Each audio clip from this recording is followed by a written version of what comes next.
ఓం సభాయ నమః. సభకు నమస్కారాలు. శ్రీ గురుభ్యో నమః. ఆత్మస్వరూపులకు అభివాదములు. గజాననం భూతగణాధిసేవితుం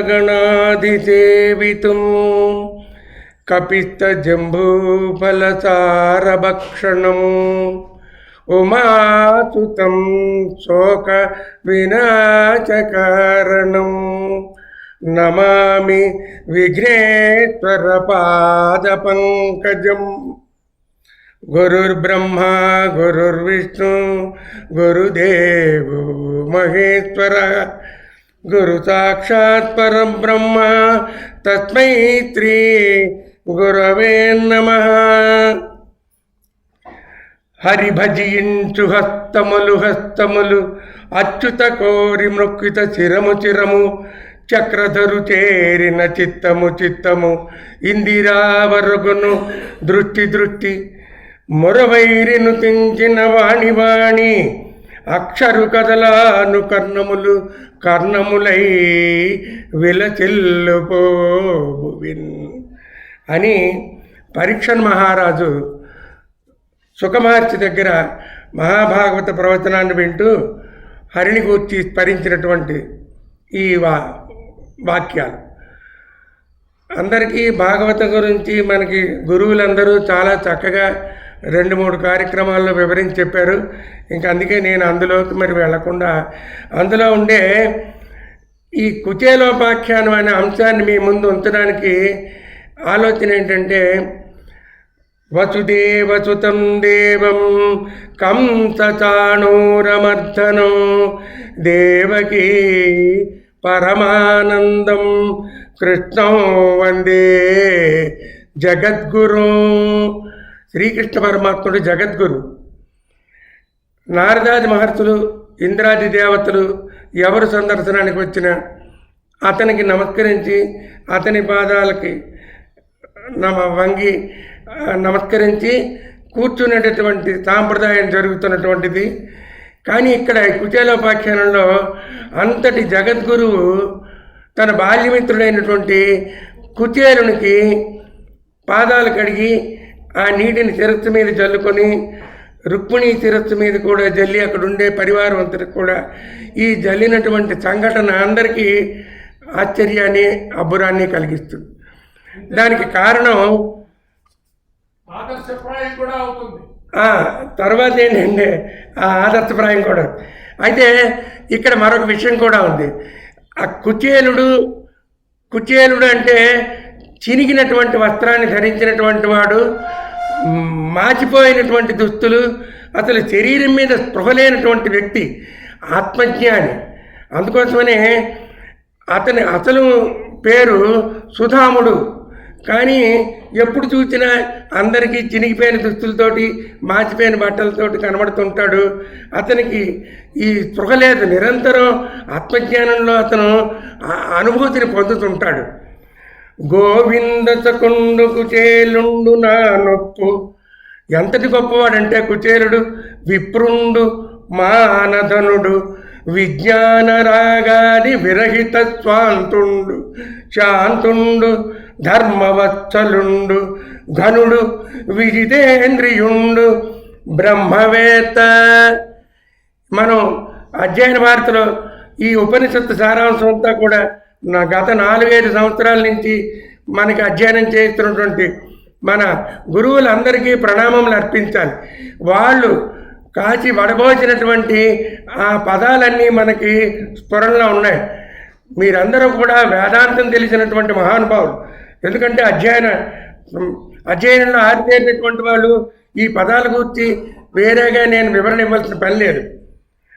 విప్రుండు మానధనుడు విజ్ఞాన రాగాది విరహిత స్వాంతుండు శాంతుండు ధర్మవత్సలుండు ఘనుడు విజితేంద్రియుండు బ్రహ్మవేత్త. దారిద్ర్యంబు బాధింప కార్పణ్యముక్తి ఓరుల నడుగబోవక తనకు తానబ్బినట్టి కాసు 10,000 నిష్కముల్ కాదలంచి ఆత్మమోదించి పుత్రధారాభిరక్ష ఒక విధంబున నడుపుచుండు. ఆత్మాభిమానం కలిగినటువంటి వాడు కనుక అతనికి అద్భుతమైనటువంటి భార్య కూడా అలాంటిది. ఆమె ఒక పండితోంశంలో వేదాభ్యాసం చేసినటువంటి వేదాధ్యయన దక్షత గలతారు వంశంబు వలన పరిణియంబైనట్టి భార్య సుశీల వర్తనముల. ఆమె పేరు సుశీల, మంచి శీలము కలిగినటువంటిది. అయితే లలిత పతివ్రత తిలకంబు వంశాభిజాత్య తద్భార్య దుస్సహ దరిద్ర పీడచే కడునొచ్చి పెదవులు తడుపుచూ చిచువులాకటి చిచ్చుచే కృషించి మలమలమాడుచు మానసౌంబర్యంగా పట్టెడోర్యము మాకు పెట్టుమనుచు పత్రభాజన ధృతపాణులై తన్ను చేరి వేడిన వీణుల చూడినట్లు ఒకటి ఒకనాడు నిజాది నాదు చేరి ఓ జీవితేశ పట్టుముట్టాడునట్టి ఈ పేదరికము వంప దీనికేదైనా ఉపాయము ఊహింపవైతి. వాళ్ళిద్దరూ కూడా ఆధ్యాత్మికపరమైనటువంటి దంపతులు. ఆవిడ కూడా వేదాధ్యయనంలో ఉన్నటువంటి పుత్రిక, ఇతరు కూడా వేదాంతాన్ని బాగా తెలిసినటువంటి వ్యక్తి. వారిరువురు ఈ పిల్లలు ఆకటితో అలమతిస్తున్నాడు, దారిద్ర్యాన్ని కటిక దారిద్ర్యాన్ని అనుభవిస్తున్నాడు. అప్పుడు ఆవిడ ఒక ఆలోచన చేస్తుంది. అతనికేమి స్పృహలేదు. అతను నిరంతరం ఏది ఉంటే 10,000 నిష్టములు కాదలంచి ₹1 దొరికితే అదే 10,000గా భావిస్తున్నాడు. ఆత్మజ్ఞాని, వేదం చదువుకుంటున్నాడు.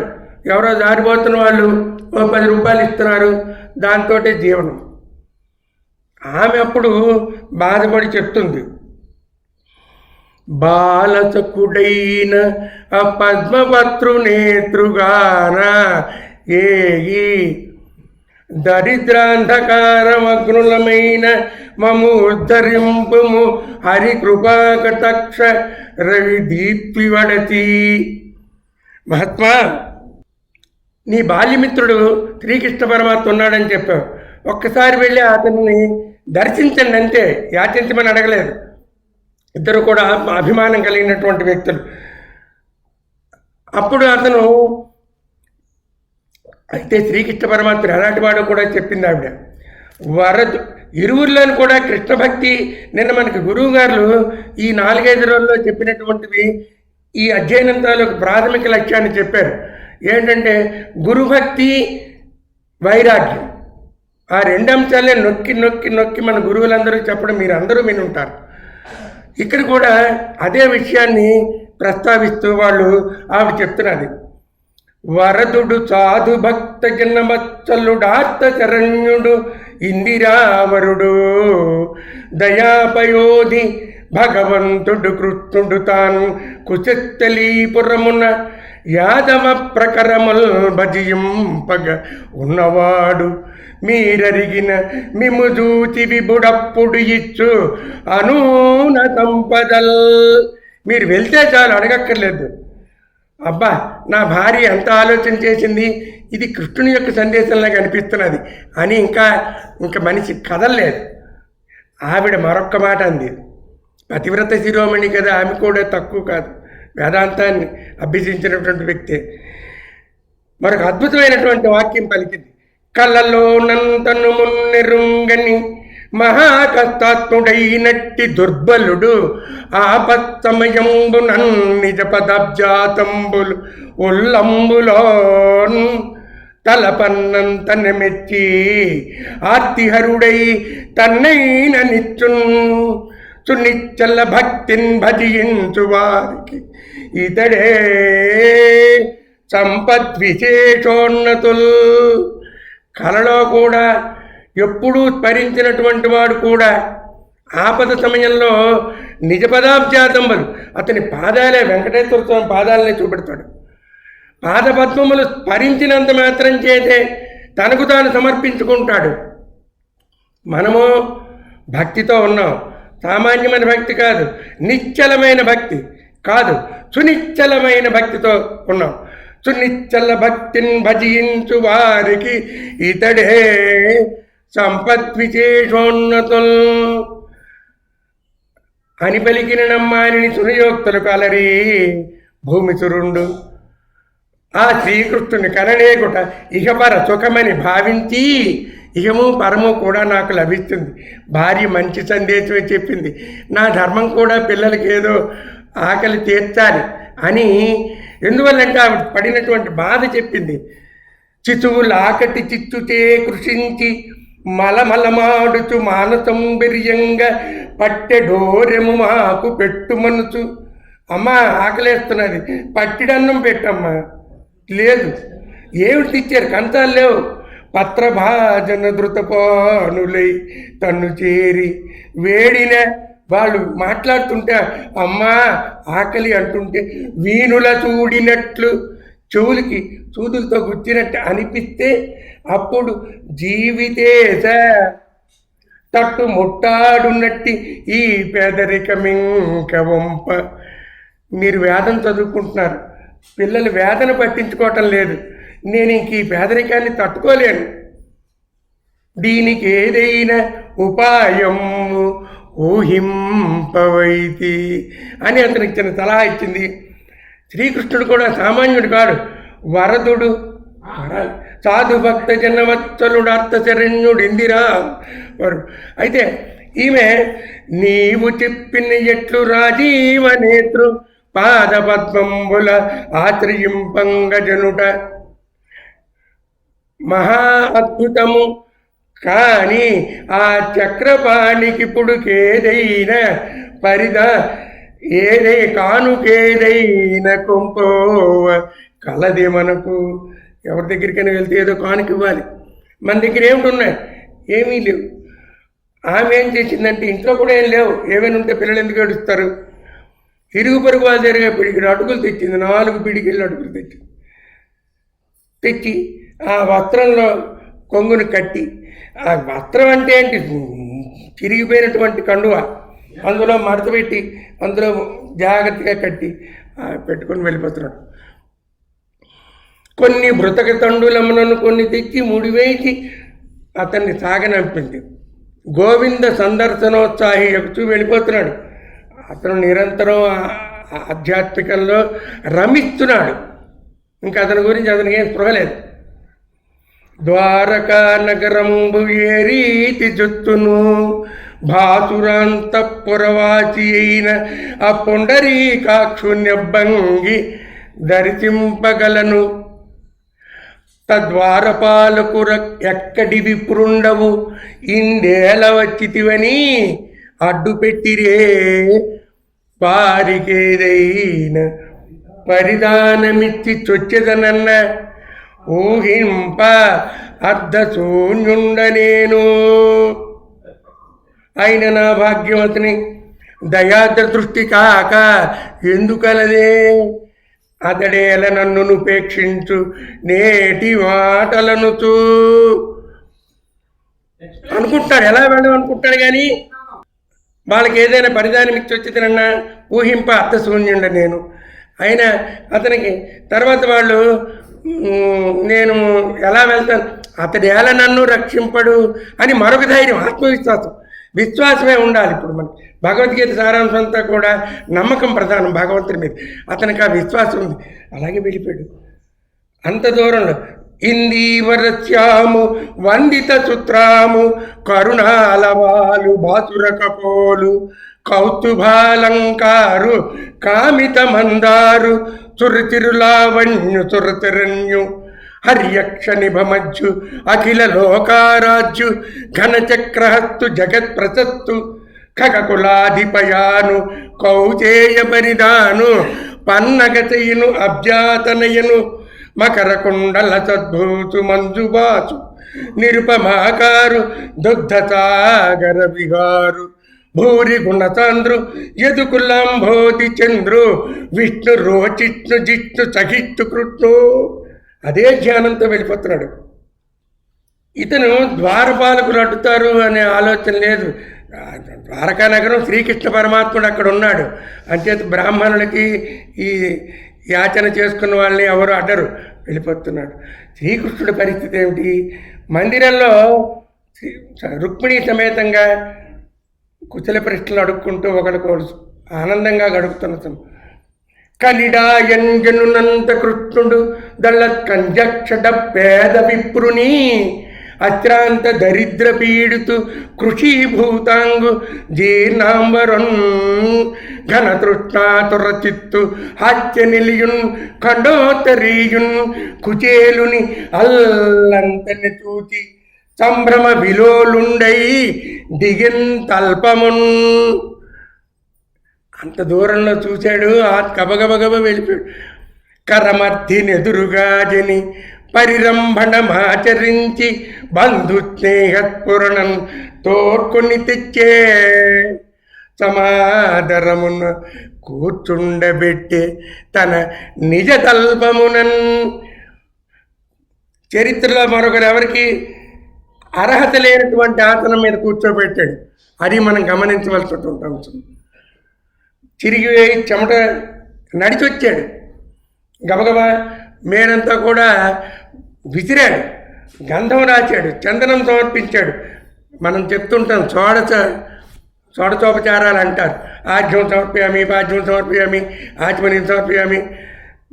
అయితే బంగారు పళ్ళెల్లో తీసుకొచ్చి కనక కలశంబు చలిలంబు చే కాళ్ళు కడిగి రుక్మిణీదేవి బంగారు కలశంతో నీళ్లు తెచ్చిపోస్తే శ్రీకృష్ణ పరమాత్మ కాళ్ళు కడిగి జలమును తన మస్తకమ్మునిడి రుక్మిణి మీద జల్లి మొత్తం పరివారం అంతటినీ కూడా ప్రక్షాళనం చేసినట్టు చేసుకున్నారు. అంటే అంతటి మహోన్నతమైనటువంటి, ఇంకా దీనికి ఒళ్ళు పులకరించిపోయి ముత్యంట్లు పోసుకుంటున్నాడు అతను. చేత తీరటం లేదు. అప్పుడు ఈ వింజామర్లు రుక్మిణికి అందించి రుక్మిణి ఇతనికి విసిరని చెప్పి రుక్మిణీ చేత విసిరింపు చేశాడు. తను మిత్రమా చెబితే రథాలు పంపిస్తుంది కదా, వచ్చేసేవా అంత దూరం నుంచి నడిచి నన్ను చూడడానికి అని కౌగులించుకున్నాడు. ఒళ్ళంతా నిమురుతున్నాడు. గంధాలు పుష్పాలు అన్నీ కూడా ఇచ్చాడు, వస్త్రాలు ఇచ్చాడు, ప్రసాదం కూడా తినిపించాడు. ఈ విచిత్రాన్ని అంతటినీ చూస్తూ ఈ చెలికత్తెలంతా సంభ్రమాశ్చర్యాలతో ఉన్నాడు. జగద్గురు అయినటువంటి శ్రీకృష్ణ పరమాత్మ ఈ పేద కుచేలుణ్ణి ఇంత చూస్తున్నారని. ఏమి తపంబు చేచెనుకో ఈ ధరణి దివ్యోత్తముండు తొల్బామున యోగి విస్తురదుపాచకుడై తనరారు రమాధినాదు నిజ తల్పమునందు వచించుచునున్నవాడు ఈ మహనీయమూర్తికనయే, ఈ మహనీయమూర్తికనయే ముని పొంగవులు ఎంత వారలన్. ఈ మహనీయుడికి ముని పొంగవులు ఎంత వారలో కదా. ఇంకా అనుకుంటున్నారు, తన మృదు తల్పమందు వనితామణి అయిన రమాలలామ పొందును నెడగా తలంపక ఎదు ప్రవరుండెదురేగి మోదమునన్ తనుకక కౌగిలించి ఉచిత క్రియలన్ పరిదుట్టు చేయుచున్ వినయమునన్ భజించి ఈ ధరణీతురుడెంతటి భాగ్యవంతుడో. భాగ్యం అంటే బ్యాంక్ బ్యాలెన్స్ కాదు, ఇది భాగ్యం అంటే. మునులకు కూడా అందరాని ఎన్నో ఏళ్ళు తపస్సు చేసిన దర్శన భాగ్యం కలిగినటువంటి వాళ్ళకి తపర్యలు చేస్తున్నటువంటి శ్రీకృష్ణ పరమాత్మ అతన్ని కూర్చోపెట్టి చేస్తున్నాడు. ఎంత మహర్షో అనుకున్నాడు. శ్రీకృష్ణుడు కూడా బ్రాహ్మణోత్తమ గట్టిగా కౌగులించుకున్నాడు. వేదపాఠన లబ్ధ దక్షత గల చారు వంశంబు వలన పరిణయంబైనట్టి భార్య సుశీల వర్తనముల తగ భవ సదృశ్యగుని. ఆమె వల్ల అంటే భార్యాభర్తల అనుబంధాన్ని కూడా ఇక్కడ గమనించాలి. భర్త స్థాయిలో ఉన్నాడు అంటే ఆధ్యాత్మికంగా భార్య తాలూకు సహకారం కూడా ఉండి తీరాలి. భార్య కూడా ఉన్నదంటే భర్త అన్యోన్య సహకారంతో దంపతులు పార్వతీ పరమేశ్వరులు, అదే అర్ధనారీశ్వర తత్వం. అదే తలంపగా నాకు ఇతనికి గృహక్షేత్ర ధన ధారా పుత్రులు యందు చిత్తంబు చెందకుండా తోచున్నది. అతనితో అంటున్నాడు, నాలాగే నువ్వు కూడా ఉన్నావు కుచేల, ఏనుమది లోక సంగ్రహార్థము కర్మాచరణంబు చేయుగది, మనంగున్న కామమోహితులుగాక అధిమై విహిత కర్మంబులాచరించు గృహ సంబంధముల నన్ను బ్రహ్మనిష్ట తగిలి ఉందురు కొందరిలన్ కొందరుత్తములు ఇలన్. చాలామంది ఇలాగే నన్ను భవ్యనిష్ట కలిగి ఉంటారు. వాళ్ళు నిరంతరం నా ధ్యాసలోనే ఉంటారు, కానీ వాళ్ళ పనులు వాళ్ళు యాంత్రికంగా చేసుకుంటారు. అందుకే మనకి 2 విభాగాలుగా చెప్తారు మన గురువులు. ఒకటి నిత్యకర్మలు చేస్తూ వెళ్తూ అందులో లీనమవకుండా నిరంతరం సగభాగం ఆధ్యాత్మిక ధ్యానంలో ఉండాలి అన్నట్టుగా అనిపిస్తున్నది. నన్ను భవ్యనిష్ట తగిలి ఉందురు కొందరు ఉత్తములు భూమి. నేను చూస్తే అలాగే ఉంది.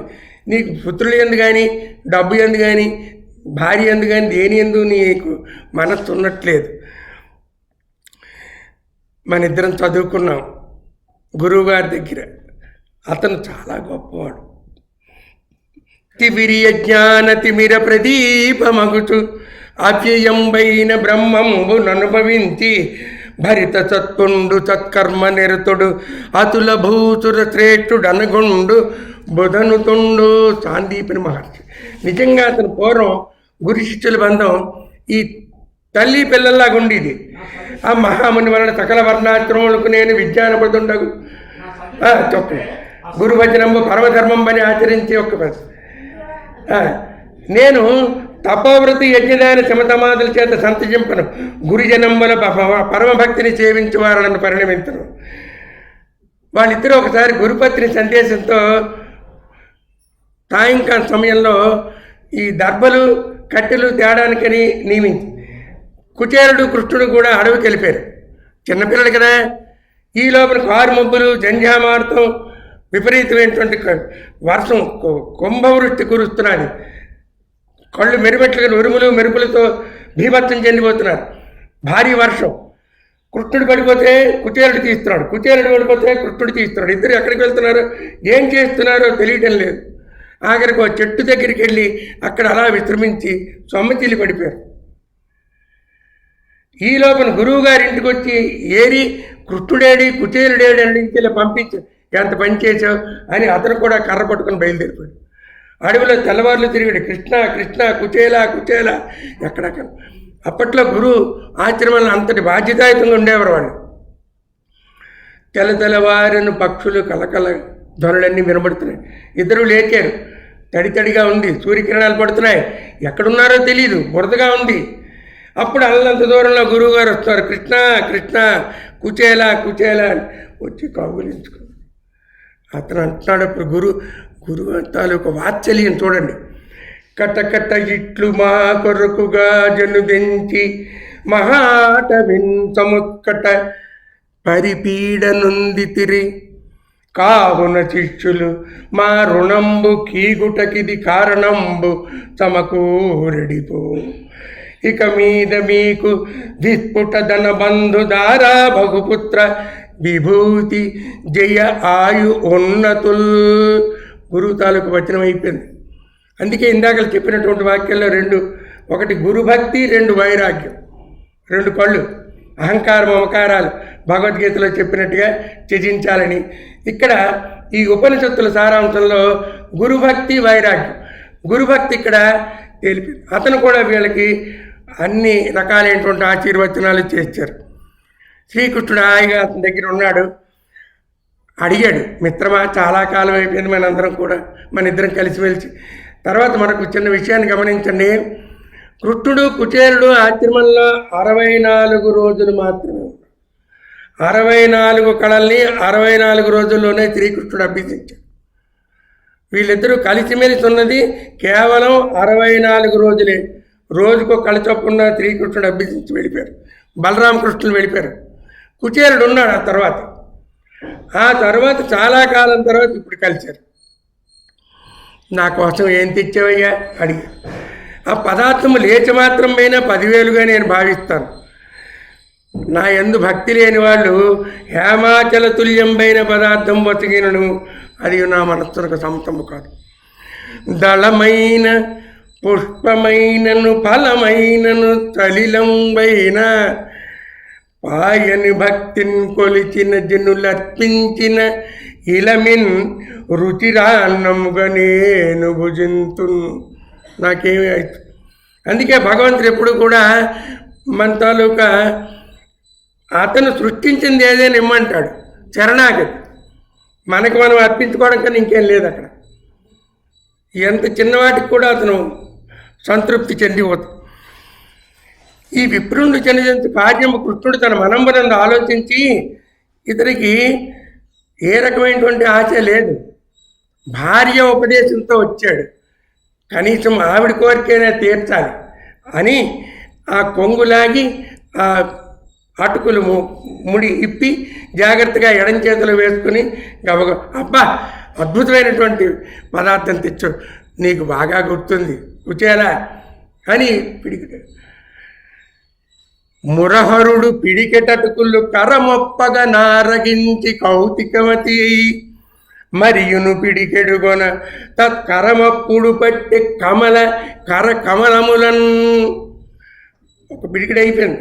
ఇంకా మరో పిడికిడికి వెంటనే లక్ష్మీ తెచ్చి మరోజు అతనికి మహద్భాగ్యాలు కూడా ఇచ్చేశారని చెప్పేసి మరే రకం. కుచేరుడికి రాత్రి అంతా కూడా మంచి ఒక గదిలో శ్రీకృష్ణ మందిరంలోనే ఆసనం ఏర్పరిచారు. పడుకున్నాడు, ముష్టాను భోజనం తిన్నాడు. అలా తలంతుకొని పడుకున్నాడు. తెల్లవారిపోయింది. మిత్రమా వెళ్ళి వస్తాను, తప్పకుండా అని చెప్పేసి దిగబెట్టి కుచేరుడు వెళ్ళిపోతున్నాడు. కానీ ఏది క్యారీ బ్యాగులు ఏం లేవు, ఏమి ఇవ్వలేదు, ఇతను అడగలేదు, చేతులు ఇవ్వగలిపోతున్నాడు. అరే ఆలోచించాడు, మనస్సులో అనుకుంటున్నాడు, శ్రీనిధి ఇట్టు నన్ను పచరించి ఘనంబుగ విత్తమేమియున్నీని తెరంగు కానబడే. నాకేమి ఇచ్చినట్లేదు, సంచి లేదు, అరటిపళ్ళు లేవు, కొబ్బరికాయలు లేవు, ఏమీ లేవు, మిఠాయిలు లేవు. పిల్లలు అడుగుతారు ఏమిటి ఇచ్చారని. శ్రీనిధి ఇట్టు నన్ను పచరించి ఘనంబుగ విత్తమేమియున్నీని తెరంగు కానబడే ఎన్న ఆలోచిస్తే దరిద్రుడు సంపదంధుడై కానక తన్ను చేరడని కాక శ్రితార్తిహరుండు సత్కృపాంబోనిది సర్వవస్తు పరిపూర్ణునిగా నన్ను చేయకుండుని. నన్ను చేయకుండా ఉంటాడు అంటే దరిద్రుడు సంపదంధుడై కానక తన్ను చేరడని. ఏమో ఐశ్వర్యంతో అతన్ని నేను వదిలేస్తానేమో అని నాకు ఇవ్వలేదు తప్ప సత్కృపాంబోనిది సర్వవత్తు పరిపూర్ణునిగా నన్ను చేయకుండానే. నన్ను ఎందుకు చేయకుండా ఉంటాడు అంటే ఎక్కడా కూడా అతను భగవంతుడిలో లోపాన్ని ఎంచకుండా తనకి అన్నీ ఇస్తున్నాడని భావించుకుంటూ ఇంటికి వెళ్ళిపోయాడు. ఆ రకమైనటువంటి భక్తితో ఇక్కడ ఒక్కొక్క 2 వాక్యాలు. అట్టి పురుషోత్తముండు ఇంటికి వెళ్ళాడు. భాగభాగ్యాలన్నీ కూడా ఉన్నాయి, సకల సంపదలు కనబడుతున్నాయి. వాళ్ళందరూ కూడా ఆశ్చర్యపడిపోయారు. భార్యను గుర్తించలేదు, నాదా అని పిలిచింది. పిలిస్తే నువ్వా అని చెప్పి ఇతనికి కూడా ఇక్కడ మరొక విషయాన్ని గమనించాలి. అందరూ కూడా అతను భాగభాగ్యాలు అనుభవించాడు అనుకుంటారు, అనుభవించలేదు. భార్యాభర్తలు ఇరువురు కూడా వాటిని మామూలుగా తృణప్రాయంగా పిల్లల కోసమని అనుకున్నారు తప్ప పూర్వపు స్థితిలోనే ఉన్నారు. అట్టి పురుషోత్తముండు భక్తినిష్ఠులని సజ్జనులు హేతుమాత్రముఖ పదార్థం పైన భక్తిపూర్వకంగా సమర్పించిన అది కోటి గుణతంబుగా కనుకొని మన్నించుడికి దృష్టాంతంబు కాదే అనుకొని వెళ్ళాడు. తర్వాత ఇకిల భోగములందు ఈ సకల ఐశ్వర్యాలందు ఆసక్తిని పొరయక రాగాది విరహితుండును నిర్వికారుణునై అఖిల క్రియలందు అనంతుని అనంత ధ్యాన సుధా రసంబున చొక్కుచు విగతబంధనుడై అపవర్గ ప్రాప్తి నొందే. ఆ పదాన్ని మనం పట్టుకోవాలి. ఇవన్నీ తుచ్చ మధ్యలో వచ్చింది, అతనికి ఏం లేదు, పురగలేదు. అతను చిరిగిపోయిన దుస్తులు ఎవరికి ఎదుటి వాళ్ళు అంటున్నారు కుచేలుడని. ఇక్కడ మరొక ముగింపు వాక్యం చెప్పి సాపేస్తాం. మురహరుడిట్లు కుచేలుని చరితార్థుని చేసినట్టి చరితం విను తత్పురుషులకు ఇక వరసుఖములు హరిభక్తియు యశము కలుగు అవనీనాథ. కుచేల వాక్యంలో ఆ ముగింపు ఒక ఫలశ్రుతి చెప్పారు. ఇది విన్నవాళ్ళకి హరిభక్తి, యశము, ఇహపరములు యందు సుఖాలు కలుగుతాయని చెప్పి దీని తాలూకు తాత్పర్యం.